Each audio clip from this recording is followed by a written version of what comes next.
Well, guys, we'll both be at BLFC this year, so maybe you can commission something there. Maybe. We'll Mm. see. We won't have a panel at BLFC, but we'll always be there. Yeah, But we'll all be right. walking around in character. Finn's going to be dressed up as Finn Muir in his Finn Muir fursuit. I don't have a fursuit. All right. Neither of us have a fursuit. Maybe a tail, maybe ears. Probably a tail and Not ears. enough to have a handler. I don't know. Yeah, and after that, we should go visit our parents while wearing a tail and ears so they can be disappointed in us. Oh. All right. I'm going to head over to Saturday now. All right. I guess I'll do Saturday too. A little beeping from the microwave. Saturday. I stand up above the turnbuckle, holding my arms high above my head and flicking my strong tail behind me. I hear lots of boos in the crowd, but that's how it's supposed to be. I am a bad guy, a rudo, as they call it here. I'm not actually a bad guy for real, though. It's just an act. The flashing of cameras is a little distracting, but nothing I can't handle. I'm good at keeping cool. I reach up, making sure my mask is secure. Even my muzzle is covered. I can't risk my identity being revealed. Especially in a match against Tigre Santos. He's one of the Tenacios. Tenacios, I suppose. The good guys. A real goody issue. A real goody tissues. Goody little two shoes. Goody little two shoes. Goody little two shoes. Goody little two shoes. Good, bad. I'm the guy with the gun. Bam!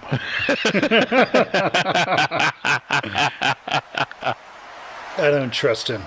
He's too good. I don't trust people who are too good. They're always hiding something. The announcer shouts in a foreign language that I don't understand, and I growl, flexing my giant muscles towards nobody in particular. Tigre has been staring at me from across the ring this whole time. No showboating, though. That's not in his character. At like 7.5 feet tall, I'm totally bigger than him. He's only 5'6", so I could basically eat him for breakfast. The crowds always cheer for the smaller guy, though. I don't. The small guys can be just as bad as big guys. Maybe even worse. I look back to the crowd. There's like a couple thousand people here, which is a lot. Sometimes I wish I could just tell them all the truth. The bell rings. It's time. Hey! Dad yells from the kitchen. I flinch. It feels like my stomach is suddenly tied in a knot. Not now. Please. Dad walks in. He's wearing all camouflage with an undersized scout cap that seems to squeeze his head. What are you doing? I look down at my feet and pick some of the fibers of the rug. I don't respond. I hear him step in front of me. The crowd chanting on the TV catches his attention and he stops. You know you can't be watching this. And you also know what today is. You're still in your pajamas watching this. This. Dad lets out a noise I really can't describe. I look up and he's pointing at the TV. He stands there, watching for a moment. What is he doing to that other man? A reverse suplex. And this is fun for you? You enjoy watching this? I don't know. It was just on. I lie. Dad looks down at me and I can't tell whether he believes me or not. When I say something, you need to listen. Last night, I told you to be dressed in the clothes I gave you and be ready to go by 5. It's over 15 past 5 and you're not even dressed. I'm sorry, okay? Dad sighs, stepping out of the room. His footsteps are heavy, like he doesn't care that Mom and my brothers are still trying to sleep. Next thing I know, he's back in the living room. He tosses another camouflage outfit into my lap and sets the rifle on the couch. When your mother and I talked about sending you up north to your uncle, we're not joking. Dad. He points again at the TV. And there's certainly no television up there, no violent video games, and no adults that tolerate this sort of behavior. I ball my paws up into fists, pushing them into my stomach. I don't say anything. Anytime you say anything, it makes it worse. Dad looks at my paws, then lets out a strained, amused-sounding grunt. What? Are you gonna hit me? Do you want to punch me now? Is this what you're learning? Again, he points at the TV. His eyeballs are bulging and his mouth hanging wide open. The way his hat tugs at his head makes him look different, scrunching his features. I don't know why he's wearing it. It looks uncomfortable. I am so sick of your behavior. We are all so sick of your behavior. I feel my breathing start to get shaky. Don't cry. Don't give him the satisfaction. Are you sick? He just keeps staring at me, the same expression on his face. I drop Tigre's torso down on my knee, a backbreaker. The crowd roars. I'm grinning beneath my mask, playing up the part, though, through all the jeering and the hatred. They may love me. They may love to hate me, but that's still love. Tigre had been getting a lot of good blows in, though. Actual blows. He stiff arms like nobody's business. I'm a little bloody, but that's okay. I'm tough. That's my thing. I'm tough. I'm really tough. But so is Tigre. He's small, so he's got a lot of finesse and can dodge a lot of my stuff. I climb over the top rope and onto the floor mat below. I always keep a few goodies beneath the ring for people like me. Pulling the flap up, I find a pile of long wooden staves. These could cause some pain. I yell out to the crowd, and they boo in response. They're really, really mad. Tigre is still groaning, prone on his belly. As I approach, he mutters something in his native tongue that sounds like a bunch of cuss words. Not so good after all, I guess. Time to get revenge for all those stiff hits from earlier. With a mighty heave, I bring the staff down on Tigre's back. He practically bounces, and a lady fan of Tigre in the crowd screams. Realizing how hard I'm hitting now, he quickly scrambles up to his knees. Though, I just hit him right back down. That's what you get. His shoulders twitch. His shoulder twitches, and he quickly clutches it with his free hand, rolling onto his stomach. More curses. I hit him again, this time in the soft of his stomach. There's no referee to help him now. I hear him gasp, holding up his paw in front of him, trying to protect himself. This time I hit him in his crotch. Not that there's much to hit. He has a little penis and balls because he's so small. Mine are huge, of course. I have to wear like a super big cup so that things don't flop around. I drop down on top of him, grabbing him by the scruff of his spandex leotard. He whimpers beneath me, his black and orange tail coiled inward between his legs. I lower my voice, speaking in a deep, raspy tone. Don't stiff arm me again like that, or else, Tigre Santos. I think he quivers out a hand. I won't. He's probably so humiliated now. His eyes are like saucers, looking at me and waiting to see what I do next. Like, completely at my mercy and everything. I bet he'd really be humiliated if I, unmasked him. And then I pull him up, hug him in front of everybody. He'd be so ashamed. I'd show them that I'm the real good guy. Maybe he'd like that and feel better. That's fine too. I place my thumbs beneath the bottom of his mask and pull up. Dad's gunshot rings out so loud, it seems to shake the leaves off the trees nearby. Some kind of bird falls. Some kind of bird falls from the sky. I think it's a dove because it's all white and stuff. Or at least it was white. Dad sees that it's struggling on the ground, so he walks over and shoots it point blank, leaving just a small crater in the ground and some feathers. Okay, we gotta explain that. So guys, my dad once took someone out hunting, and they had like shot a bird, and the bird was still alive on the ground. And this person was like, "Oh, you poor thing, let me put you out of your misery."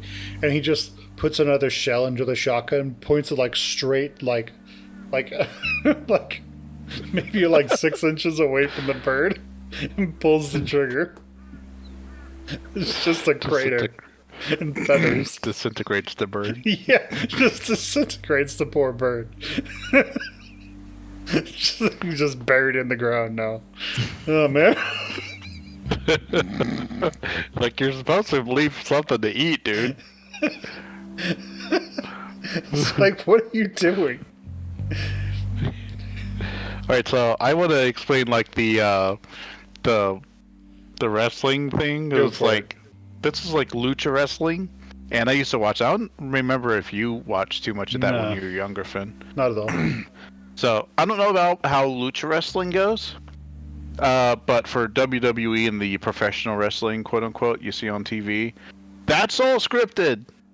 Sorry to burst any bubbles, but yeah, that's all scripted to an extent. They all pretty much just, a lot of it is they already know who's going to win and who's going to lose, and it's like this big thing that sometimes even like the leader, like the owner of the studio or the wrestling like organization, is in on. Usually there's like managers, and they all have written out a plot. Everyone's got like their own little character that they're supposed to have. The good guy, I forget the name of them, but I think the bad guy is the heel. Yeah, he's the heel. And yeah, bad guy is the heel. So apparently Tigre Santos, he's the good guy, and I forget what the name of the other guy was. Yeah. But he's the heel. And first off, I don't think they would ever, unless it was like it's been built up and there's this huge huge conflict between them, like that's been going on, like there's just animosity that they're showing. They would never take the mask off. I think it's supposed to be like horrible to do. Oh yeah. But Lucha does. So yeah. So yeah, I it's just kind of funny, like it just kind of shows how little, and I'm assuming this is Sydney. Yeah. I'm assuming this is Sydney, and he's watching it, and he has absolutely no idea that any of this is probably scripted. He literally thinks it's just the bad guy, the real big bad guy, beating up the little hero Tigre Santos, and he's gonna get his revenge for little Tigre. He's gonna show everyone that he's not really a bad guy. He's actually a good guy. He's not like he's kind of like Mr. T. He didn't want to be a tough guy. He wanted to be a dancer. You know, And so he has no idea how it's really supposed to work, and it's just kind of funny. So, and like something to build on that, how many of you have seen Clockwork Orange? I know you can't respond, obviously, but like when you watch answer in the Clockwork comments Orange, below. yeah, in Clockwork Orange, the protagonist is like this psychopath, basically, and he goes to prison and he's reading the Bible. And the priest is like, "Oh, that's so great. You're reading the Bible. You're really into it. You love reading it." And then it switches to like what this guy is imagining. And you see someone playing Jesus, and then Jesus gets whipped, and it like pans over, and you see the protagonist of Clockwork Orange. He's the Roman soldier with like the whip who's beating the hell out of Jesus. He's like nailing stakes into his arms and legs. He's like, yeah, me. So like, Yeah. that whole thing where like people are identifying with the villain. It's with children and teenagers, they don't really understand. They just like they might just like it because it's edgy, but like adults, no. Like adults know the difference typically, unless they're developmentally just delayed or something. But Yeah. like it's really concerning. I mean, so like if they're identifying with an anti-hero like the Punisher, okay, that's one thing. But if they're literally just like, okay, I'm going to identify with Satan, that's a bit of a problem. That's typically bad. That shows that there's some shit going on. Yeah, there's some problems going on there, because your entire childhood and teenage years and into early adult years is supposed to be you build into the community and like you make connections. Like the whole thing that's bad about identifying with the villain is that the villains are usually supposed to be completely isolated. They are it's like they are the way they are for a reason. And everybody hates them. And there's a chance they're just misunderstood, but for the most part, they're not. It's like the whole... like there are stories with necromancers. We'll say necrothurges, because that's the correct version of what you're thinking. And so these necromancers, they... like you'll have some who are just like, I want to create a way for people to live forever. Whee! And it's like, okay, cool. Why don't you just go become a doctor and figure out immortality? That'd be better. But then you have the necromancers who are just like, I want to become a necromancer so I can animate an army of the undead to control, to go and kill people so I can make more of the undead and control the world with complete tyranny. Yes, I need something to find a black cauldron with. And it's just like, cool, this guy's crazy. One of these guys is just like, I want to do this to solve the problem of death. And this is the way I can figure out how to do it. And the other guys are like, I want to do this because it gives me power and domination. And that's what I need more than anything. And then, someone goes and gives him a hug. And he's like, why am I doing this? Stop it. All right. That's funny. I guess I'll actually end on if anyone says I'm wrong, go read Stone Cold Steve Austin's biography, maybe autobiography. I forget what it's called.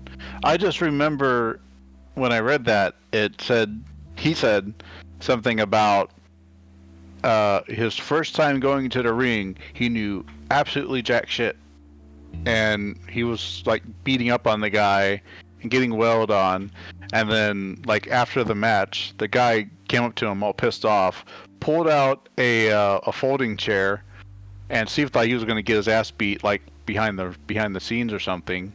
And guy put it down out of like view of the crowd, and looked at Steve and said, "Sit your ass down and watch." And he started noticing that people were like talking in the ring, figuring shit out, like how they were going to do that. And he was like, "Oh, this is supposed to be, we're not beating the shit out of each other. This is supposed to be like we figure out what we're gonna do and then we go do it." And then there's like this plan, like we already know who's going to do it. We just figure out when and how we're going to get there to either I lose or I win, because the manager said I lose or I win. Now I get it. Yeah. And then he went and ate like raw potatoes because he felt like he needed to earn his meals. And even microwaving potatoes was like, I guess, stealing or humiliating or something. Yeah, Literally eat nothing but raw potatoes. Just think about it like violent improv. Pretty much. That's a really good way of putting it. Yeah, violent improv. Yeah. And that's kind of what the entire, like, being up on the turnbuckle, looking at the crowd, flicking them off, or just literally just trying to piss them off just to piss them off, because, hey, you're the bad guy, you're the heel, you're supposed to be at the one everyone hates. Yeah. So Exactly. And sometimes the heel becomes the good guy, sometimes the good guy becomes the heel. Sometimes there's big old groups, like New World Order. So my understanding etc. My understanding is that as people being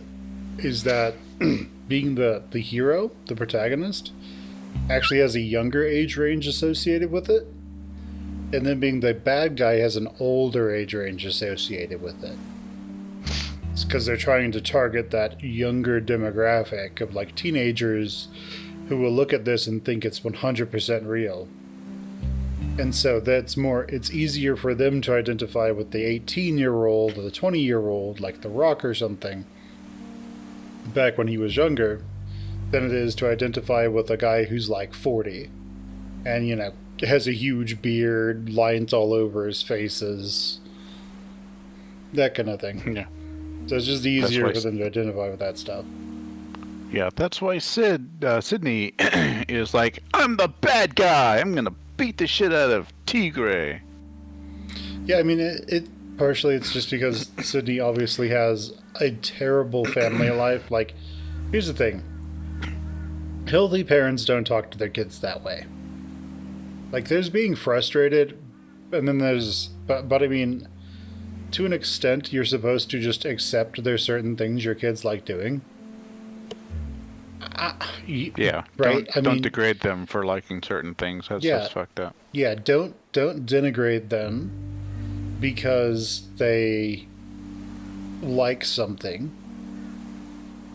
Like, accept that they enjoy these things and embrace that. And the thing is, if you embrace that they like things and you're supportive of the things that they like,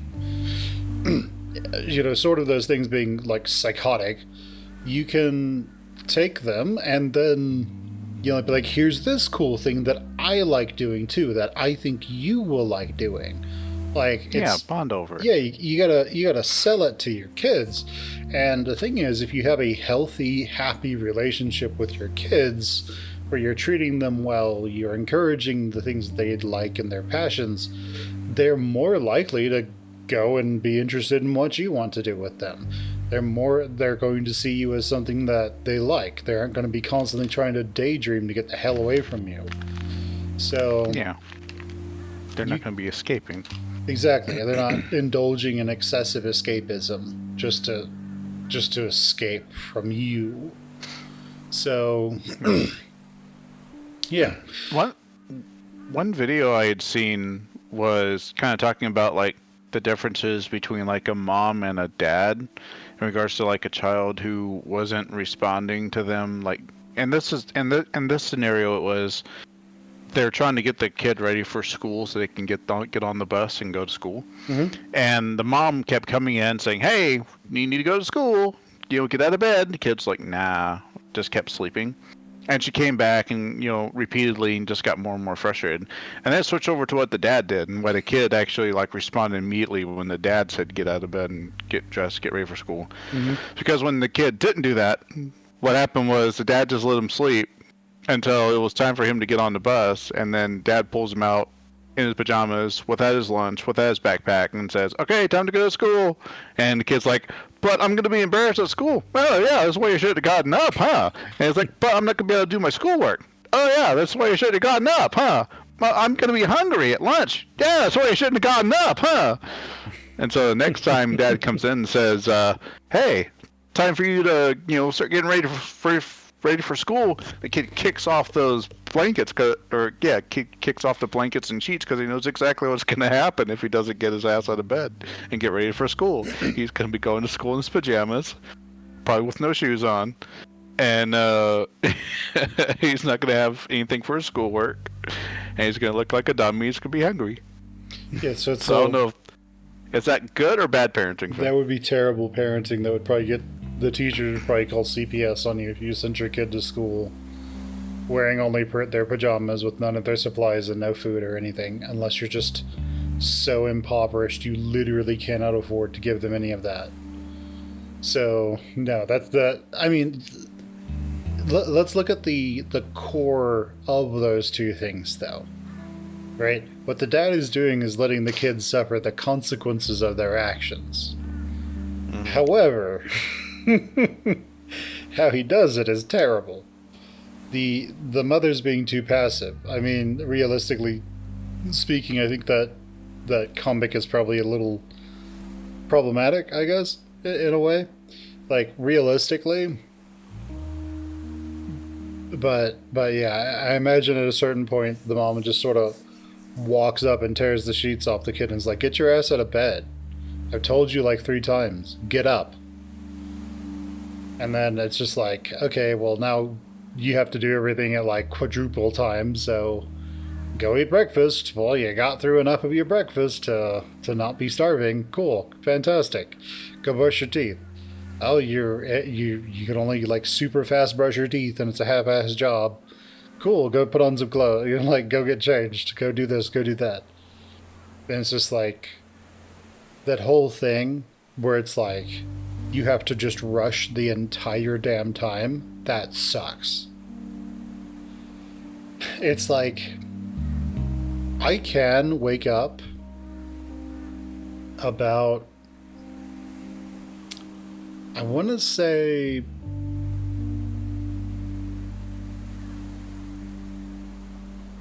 an hour before work and still get dressed and everything, eat breakfast, brush my teeth, get all my stuff together, and get out the door and get there on time. But it's kind of a pain in the ass because I have to, like, rush the entire time, and it's stressful. Or I can wake up an hour and 45 minutes early, and now I don't have to rush at all on anything. Which would I rather do? That's what I like to do. I start work at 7, and I typically wake up at 5 in the morning. And I'll do it that first hour, because it takes me about 45 minutes to drive to work. That first hour, I'll just, obviously get dressed, brush my hair, brush my little chin strap beard, and then go and get my prepared the previous morning breakfast, and pour me like a little cup of milk, and I'll go sit down and I'll watch the news for like 30 minutes or so. And then I've already set the clock forward in the room I'm watching the news in, so that's telling me like, oh, it's getting close to 6 on that clock, which means it's actually like 5:54, which means it takes me about 6 minutes to get my ass out the door for some reason. So I need to get out the door while that clock is getting close to 6, because now I have 6 minutes to get out the door, and that's about how long it takes. So I get all my stuff, which is already a prepackaged, lunch, and then I'm out the door. Yeah, it's just little methods like that. But yeah, if I don't do that, I go to work and have like my breakfast is usually high protein. About the only carbs I have are like from the milk. And if I don't have that, then I have probably a carb-rich breakfast, which has me crashing like a damn plane at work after about like probably around 7:30, 8 o'clock, and I'm just craving coffee even worse. But carbs are yummy. Carbs are yummy, but they, the whole, and trust me, like I used to be a carb fiend. Like I could fuck up a cereal box, man. When I was younger, I could fuck up a cereal box. You put a full unopened box of Frosted Flakes in front of me as a kid, that full box of Frosted Flakes would be gone. That would be gone. I'd eat that up. I'd fuck up that thing. Now, I'd be like, I'll have a bowl. It'd be a relatively small bowl. Mm-hmm. I just want the sweetness. Like a literal I stay away cup. from probably just like a little cup. Like I'd be looking at serving sizes. Like how much is this? You know. The things that happen when you get old, ladies and gentlemen. Yeah.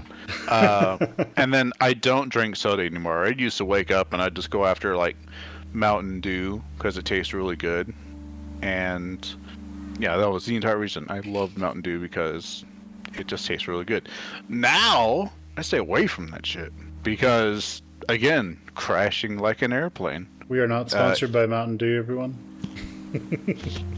I do like those commercials in the theaters. When I go to theaters, have like, do the do, and it has like the two cans, and one guy comes in at like a 45-degree angle and tinks the other one. I'm like, give me that mountain, give me that dew. I was like, I like those commercials. They're fun, but I'm not going to drink it because I'm going to feel horrible after like 30 minutes. Because I hate feeling tired. I don't have my energy like I did back then. But anyways. Yeah, with me, I get up early and I drink coffee. Coffee's good. I think I might have said this a while back, but I got a Dubby or Doobie, I forget what it is.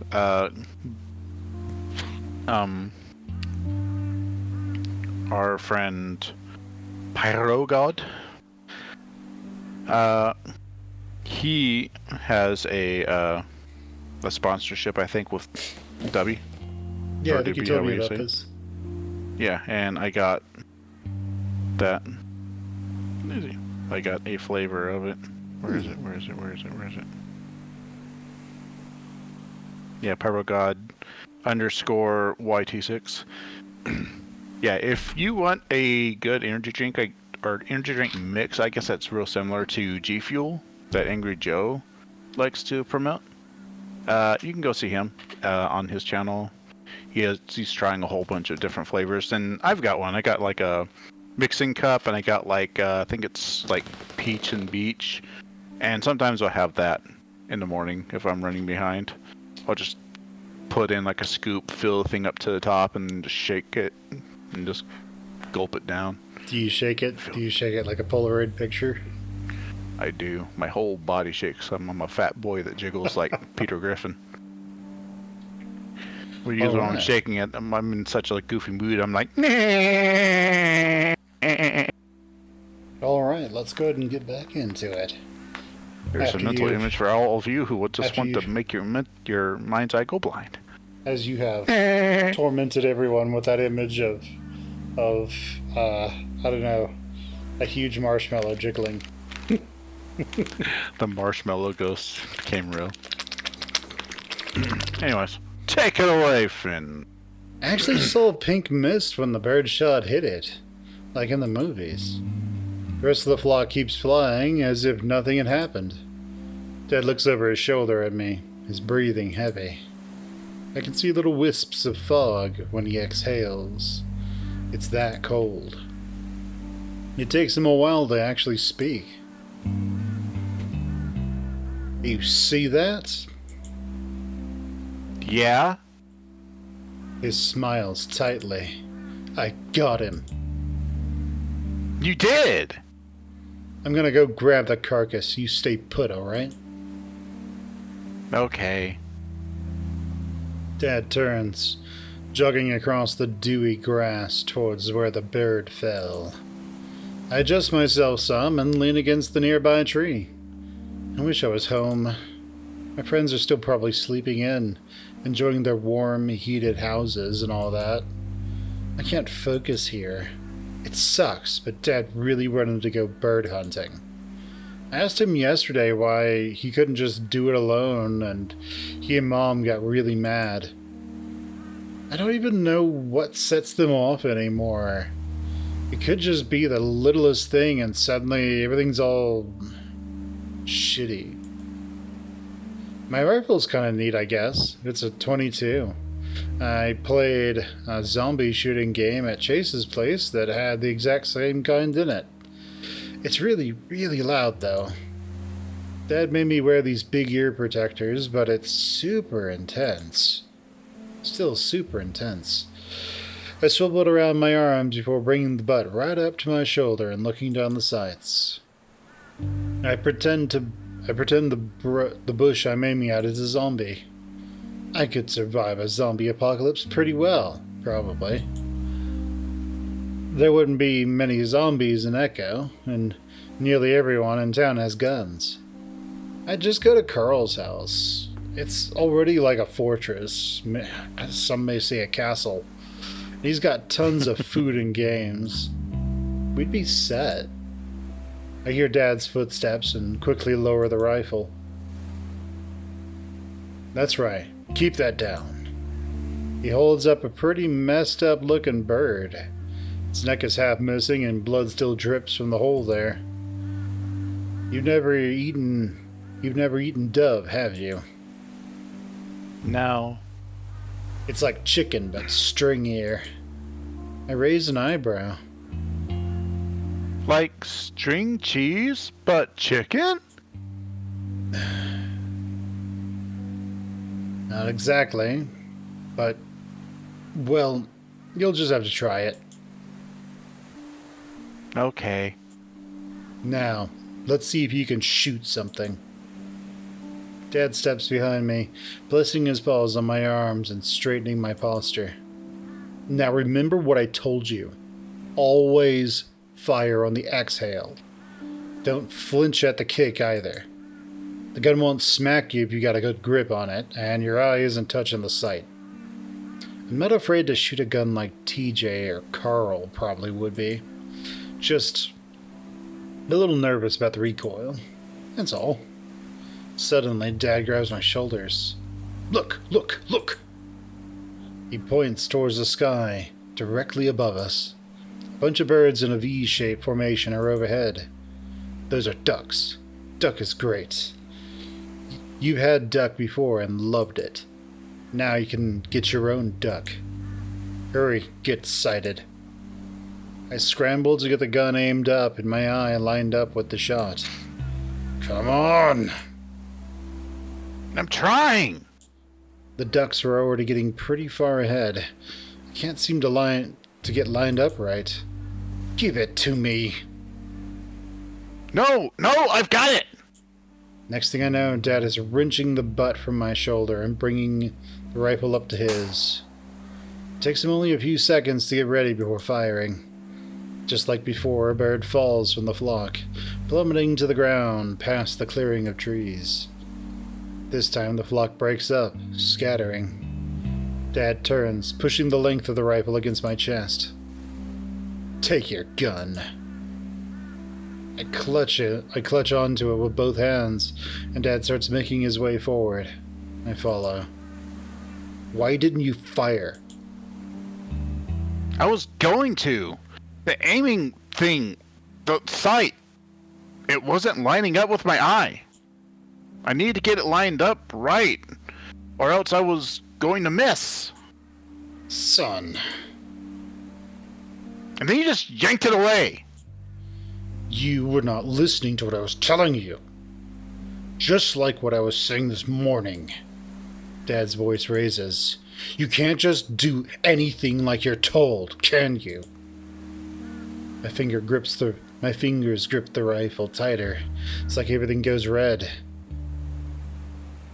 I can. You were being an asshole. I yell so loud my voice cracks. Dad turns, slapping me so hard it makes my ears ring more than the gunshots do. My face burns and I growl into the inside of my jacket. A lump forms in my throat and I try to swallow it down. I'm tough. I'm okay. Who taught you to speak like that? Nobody. I mean, you, Dad. You and Mom. Yeah, you did. Yeah. It almost sounds like a Christmas story. Yeah. This is a pretty classic story. Abusive ass father beats the hell out of his wife and treats her like crap, and the kids learn it. Yeah. But yeah. Or mother. It's not necessarily one side or the other. Both can be extremely violent about it. They got some power over someone. Oh no. I think I know who. It was Flynn, wasn't it? It isn't right for you to hang out with a boy like that. What do you even mean? All the kids around Echo, and you cling to the teenage potty-mouthed gay boy. And look at what happened. He shakes his head, eyes wide again, like he can't believe what he's seeing when he looks at me. You defy your parents to sit around at 5 in the morning watching men grope and hit each other. I'm breathing so hard now, it feels like I'm hyperventilating. Fuck you! Wrestling's cool and Flynn is awesome. Dad looks downright disgusted now, like he's gonna be sick. The insides of his ears are bright pink with flesh, too. You are sick. When we get home, I'm sending you up north to the ranch. I don't care if we have to pull you out of school right now. You mean the compound? Now he's clenching his fists, his tail arched and still behind him. Your mother and I have prayed and prayed, but son... Won't you ever leave me alone? You're so fucking bad, you know that? Stupid asshole! Dad steps forward, fists raised. I bring the rifle up and aim at him. He stops. You are sick. Never heard Dad speak with so much hate before. That being said, I've never been this angry before either. You're pointing a rifle at your own father. Are you gonna shoot me, huh? I just don't want you to hit me! I yell so loud, my voice shifts to a shrieking scream, the rifle shaking in my paws. Everything's all blurry and I can feel my nose running. You deserve to be hit. The words make my stomach hurt for some reason. I throw down the rifle onto the grass and face him. No, you do! You're so awful! I hate you so much! You won't leave me alone, you shit! All you do is threaten me and threaten me and threaten me! And Mom doesn't care! Nobody cares! My throat burns and I swallow back a blubbering cry. Dad's shaking now. He doesn't even look like Dad anymore. I don't know what in God's name Flynn has done to you. You're just mad because you don't have any friends. You don't even have a job. You suck! You're so shitty, you're pathetic! I've hated you for so long! Nobody likes you! I run north, tripping over myself constantly as I can barely see where I'm going. Everything hurts. My insides are burning. Nothing will ever be the same again. I can hear him behind me, panting, furious like a feral. I come through the clearing, then I hear him stop. When I turn around, he's not looking at me anymore. The duck the Dad shot landed squarely on the hood of an abandoned van. Dad looks at the van. Dad looks at the duck, the van, me, then the sky itself. He sets the rifle down on the ground. What? Next thing I know, he crashes down to his haunches. He rubs his forehead. his thumbs running along the brim of his too-tight scout cap, almost like it's sucking down on his scalp. I can practically see the veins bulge along his temple. He opens his mouth as if to speak, though no sound comes out. Dad's fingers grip a loose strand of grass around his feet as if they were there to keep him tethered from floating away. I hate looking at him like this. What's he doing? He shuts his eyes. Well, more like clenches them shut, like he's got shampoo in them or something. Is he praying? Fucking stupid idiot. God's not real, you know. Son. He finally speaks. He doesn't sound like himself. What? From the hood of the truck, little rivers of blood splay out from the duck's chest, dripping down the front of the grill. His eyes are still open, though, even though it's dead.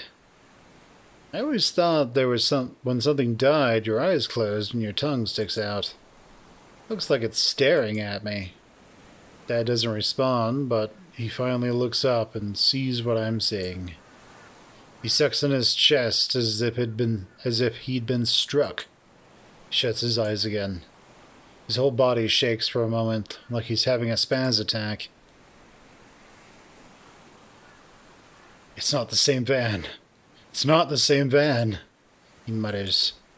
I don't want to watch this. I'm about to turn and walk away when I see something move in the back of the van. It's just for a split second, but I swear I see a face through the dusty glass. Son, Dad repeats himself. Dad... Again, there's a flash of red, like something bouncing up. Dad, there's someone in the van. Dad says nothing. He won't even look now. There's someone in there. I know it. I wipe my eyes with my sleeve, clenching my fists and stepping closer to the rearview mirror. To the rear window. I smear away the dust from the glass and press the tip of muzzle against window. Nothing. What the hell? When I step back, Dad's up on his feet again. He doesn't look angry anymore. Just sad, or empty, I guess.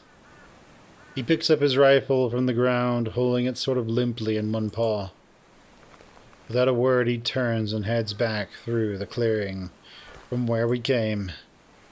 I stand there for a while, listening to his steps trail off. My gut begins to feel like it's being twisted into a knot. Why didn't he say anything? He always says something. Like, you're gay, or I hate you, or something. Or Mormon God is going to save you. I don't know. Don't you want your own planet? Jesus came here right after he left the Middle East.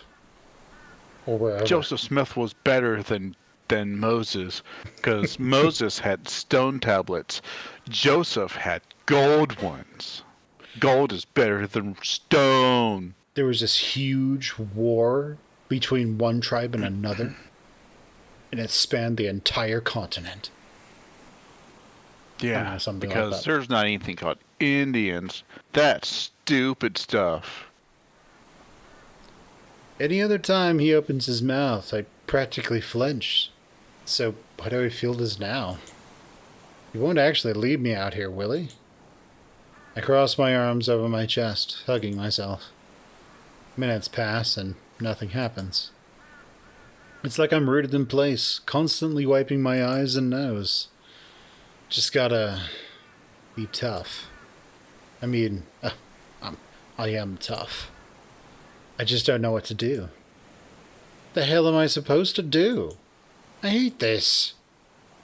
Why did I have to say all that? Nothing will ever be the same again. Even if I go home, my parents will just ship me off to live with my uncle in the compound. You know what? Maybe that'd be fine. At least then my parents couldn't threaten me with that anymore. Maybe I'll even end up making airplane parts. I don't need video games, TV, or my friends. And that'd be fun, because at least I won't be around them, especially Dad. Fuck that guy. Still no footsteps. I would hear if he started up the truck from there. I would hear if he started up the truck from here, I think. I guess he hasn't left yet. Maybe I should start a fire or something. I never could get one going on my own in the past, but that's probably because I wasn't trying very hard. I'll look around and start gathering any twigs and dry grass I can find. Everything's still kind of damp, though. That shouldn't matter as long as I rub hard enough. Flynn would probably make a joke about that. Maybe I could rub one out with this fire. That's what she said. At least show me what the heck I'm supposed to do. Flynn's the outdoorsy one of our group who knows all this survival stuff by heart. He was maybe a Moor Scout, I'm not sure. More Scout. Yeah. Because he's a Moor. Flynn Moore. Which is weird, because he's gay and all. I mean, he's like the least gay guy ever. I remember once he told me that liking girls is too girly for him. I guess that makes sense. He's not like the kind you see in the movies or how my parents describe them. Oh my goodness. I sigh. I sigh, sitting down and splaying out a little bed of dry grass and twigs with a single coarse stone in the middle. After that, I take two of the sturdiest looking sticks and begin rubbing them together, like they do on TV. Here I am, rubbing a bunch of faggots. And of course, nothing's happening. I guess I'm not very attractive. Then again, they're getting kind of warm, but they won't rub right. Not enough friction, I think. I grit my teeth, letting my heavy tail flop down on the soil behind me. I don't even care if it gets dirty now.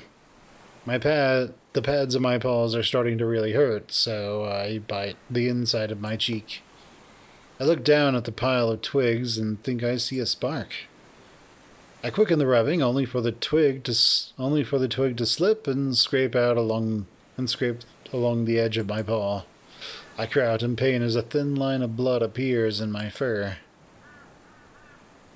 I inhale sharply. This is so stupid. I hate this. I throw the sticks down and cover my face with my paws, sucking on my cut. What am I doing? God. What am I supposed to do? I rock myself back and forth slowly, remembering what the school counselor told me. Imagine these feelings as a physical thing that you can hold. Then take deep breaths and begin to rip these feelings apart as if they were pieces of paper that you didn't want anymore. Finally, imagine a calm place, a happy place, somewhere where you can be alone and at peace. I sniff, making a little ripping motions and closing my eyes. I've won the fight. People in the crowd can't believe it. I look across the sea of faces. They all hate me. Well, maybe not all. I know there's one in this crowd who doesn't. I see him in the back, where he usually likes to be. Dad's still standing there, his eyes puffy. Dad, please. You were right, for once. I swallow back a blubbering sob, wiping snot from my muzzle. It's been so long. I can't take this anymore. Stop it! Get some help!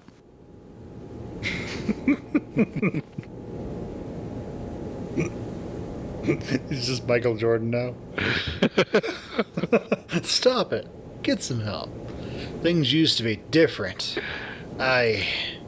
He inhales raggedly, tugging out the end of his facial scruff with one free paw.